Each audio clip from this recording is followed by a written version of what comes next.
कलावंताला म्हणजे कलावंताला कुठे किंमत आहे का नाही बा हे पहिलं आम्हाला सांग। आता सर्वप्रथम असं आहे का शासनाचे प्रत्येक जिल्ह्याला 100चे लाभार्थीचे टार्गेट असते। तर आपल्या पुणे जिल्ह्यासाठी 100चं टार्गेट असतं दर वर्षाला। तर त्याची बैठक पालकमंत्र्यांच्या अध्यक्षतेखाली मंगळवारी झालेली आहे। तर दोन्ही वर्षाचे त्यांनी आपल्याकडून जे काही मागणी केली होती त्यानुसार आपण व्हेरिफिकेशन केली कागदपत्र असे जुन्नर तालुक्यातून 43 लाभार्थी ते आपण व्हेरिफिकेशन करून त्यांना दिलेले आहे। तर आता ही परवा जी मीटिंग झाली त्याच्यात ते ठरवतील सदस्य सचिव उपमुख्य कार्यकारी अधिकारी पंचायत विभाग त्यांच्यामार्फत त्यांच्या सहीने यादी येतील। आता एक 8-10 दिवसात ती यादी येईल। आम्ही त्याचा फॉलोअप घेतोय 2 वर्षाची। आणि आता एप्रिल नंतर आता परत ज्यांना नवीन भरायचे असेल तर ते ऑनलाईन शासनाने महाकला सन्मान .org ही वेबसाईट दिलेली आहे। त्या वेबसाईटवर जाऊन त्यांनी फॉर्म भरायचे। आता जरी ते दिले ना तुम्ही पण ती ऑनलाईन चालू नाही ना ती। आता सध्या बंद असेल ना। हो बंद या महिन्यात चालू आहे। लोक कागद गोळा करतात महाराष्ट्रामध्ये राजश्री शाहू महाराज जे योजनेचं आहे ते मानधनाचं वृद्ध कलावंतांचं त्याचा प्रॉब्लेम असा आहे इतर जिल्ह्यामध्ये ते 4 ते 5 हप्ते पडले याच्यात। मग पुणे जिल्ह्यात का पडले नाही याचे पैसे गेले कुठं त्याची सखोल आम्हाला चौकशी पाहिजे। तुम्ही जर आम्हाला याची सखोल चौकशी दिली नाही तर आम्ही कलेक्टर साहेबांच्या समोर सगळे 101 तासावाले तिथं जाऊन आहे ना रात्रंदिवस वाजवू जोपर्यंत कार्यालय आहे आम्ही कामकाज करू देणार नाही। कारण याच्या 4-5 महिन्याचं मानधन गेलं कुठं प्रत्येक याच्यामध्ये नाही प्रत्येक याच्यात व्हेरिफिकेशन झालं निवड झालं सगळ्या गोष्टी झाल्या इथं का झाल्या नाही पुणे जिल्ह्यात का झालं नाही बाकीचे कलावंत का वंचित का राहिले। बैठक आता परवा झालेली बैठक होऊ द्या तुमची जी ऐका तुमची जी कमिटी असते मानधन कमिटी ती गठीत का झाली नाही का केले गेले नाही कारण स्थापन नाही ना स्थापन नाही काय केले झाले नाही शासनाने केली ना पालकमंत्री आम्हाला अजून माहित नाही ना कोण माहित नाही ना आम्ही तुम्ही जाहीर करायला पाहिजे ती आणि ती का झाली नाही आणि झाली जर असेल तर मग एवढं उशीर का एवढे 4-5 वर्षाचं म्हणजे 4-5 महिन्याचं जे मानधन आहे ते गेलं कुठं आणि साहेब मेन असं आहे जे खरे कलावंत आहेत ना तेच वंचित आहे त्याच्यापासून आणि ज्यांना नको आहे त्यांनी नियमाप्रमाणे साहेब त्याचं काय पाहिजे नियमाप्रमाणे तुमची सिलेक्ट यादी पाहिजे। सिलेक्ट यादी आली सांस्कृतिक कार्य संचालनाकडून सिलेक्ट यादी आली पाहिजे। ती सिलेक्ट यादी आल्याच्या नंतर तुम्ही त्याच्यावरती त्यांची निवड समिती निवड केली पाहिजे। त्याचं व्हेरिफिकेशन झालं पाहिजे। कलावंतांना तुम्ही बोलवलं पाहिजे पंचायत समितीकडनं पत्र दिलं पाहिजे का तुमची मानधनाकरता निवड झालेली आहे आणि तुम्ही याला व्हेरिफिकेशनला या। मग तुमच्या फायली चेक केल्याच्या नंतर ते तुम्हाला त्याच्यानंतर मग तुमचं मानधन वगैरे मंजूर केलं जातं। आणि मग ते तुमची जी प्रक्रिया नाही इतर आमच्या अहिल्यानगर जिल्ह्यामध्ये संभाजीनगरमध्ये 5 हप्ते पडले कलावंतांचे। पुणे जिल्ह्यातच प्रॉब्लेम आहे पुणे जिल्ह्याचा का बुवा असं मग नाही बैठक झालेली कलाकार निवड समितीची बैठक झालेली कलेक्टरांच्या उपस्थितीत। काय होतं माहितीये का मग त्याच्यामुळे आमचे कलावंत वंचित राहिले साहेब। ठीक आहे 5 महिने झाले आता जे निवेदन तुम्ही दिलेले आहे तहसीलदारांमार्फत आम्ही कलेक्टरांकडे पाठवतो तुमच्या ज्या मागण्या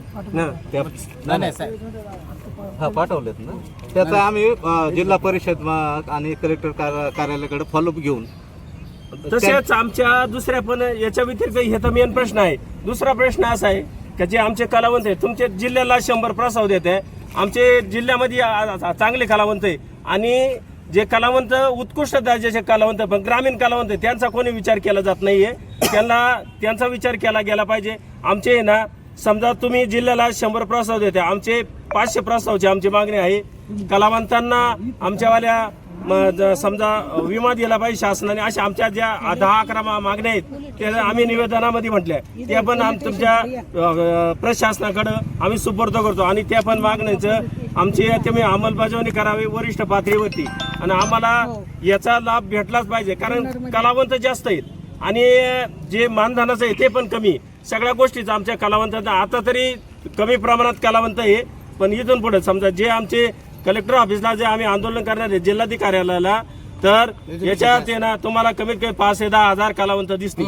त्याच्यामुळे आमचा प्लीज विनंती करतो आमचा कलावंतांचा अंत पाहू नका प्लीज विनंती करतो का आमच्या कलावंताला त्वरित मानधन चालू करा एवढीच विनंती। कलावंताला न्याय मिळाला पाहिजे साहेब। हो आणि काय होतं साहेब दुसरी मागणी आमची अशी आहे की प्रत्येक ठिकाणी आमचा कलावंत जातो ना ते अन्याय अत्याचार झाला नाही पाहिजे त्याच्यावर त्याच्यासाठी बी आम्हाला थोडंसं संरक्षण मिळालं हे पाहिजे. आपण त्याच्यामध्ये म्हटलेलं आहे आपल्या हा, पण निवेदनात तरी ते पण सगळं उल्लेख तुमच्याकडे केलेला आहे. तुम्हाला- आता आपण तुम्ही ज्या मागण्या निवेदन दिल्यात ज्या काही 11-12 मागण्या आहेत, तसं तहसीलदार साहेब असतील, गट विकास अधिकारी साहेब असतील, त्यांच्या संयुक्त सहीनं आपण तुमच्या मागण्या कलेक्टर साहेबांशी, जिल्हा परिषदची, फार अध्यक्ष म्हणून पालकमंत्र्यांची. सर एवढे उन्हात आणत आता एवढे आलेत बघा महिला वगैरे आज इतकं भयंकर ऊन एखाद्या चक्कर येऊ शकते. मग हा मग एवढे याच्यात झालं ना आता तो भर रस्त्यामध्ये 3 तास झाले भर रस्त्यात वाज येतात ते त्यांच्या म्हणजे किती बघा त्यांचा हे विषय हा? ह्या बरोबर आता शासनाचं धोरण आहे का प्रत्येक जिल्ह्याला 100चं टार्गेट आहे. आपल्या जिल्ह्यासाठी समजा 13 तालुके आहेत, 2 महानगरपालिका आहेत, कॅन्टोन्मेंट बोर्ड आहेत, नगर परिषद आहेत, ह्या हद्दीतले आपल्याला कलावंत आपण घेतो. साहेब मेन म्हणजे कसं आहे जास्तीत जास्त लोकांना मिळालं पाहिजे हो.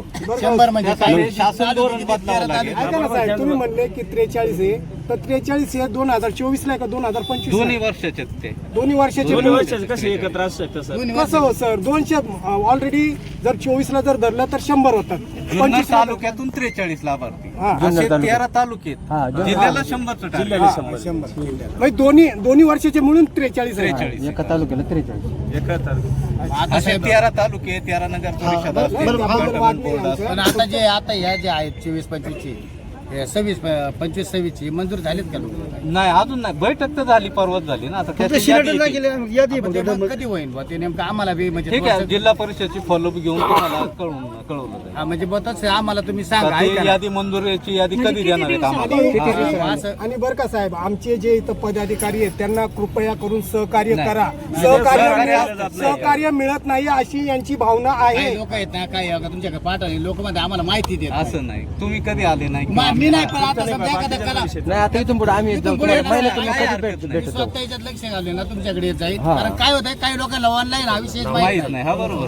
कसं करायचं आणि काय करायचं हे त्यांना माहिती ऑनलाईन प्रक्रिया बंद आहे ना. वेबसाईट बंद आहे ना, शाळेला काही कळत नाही काय काय लागतं काय.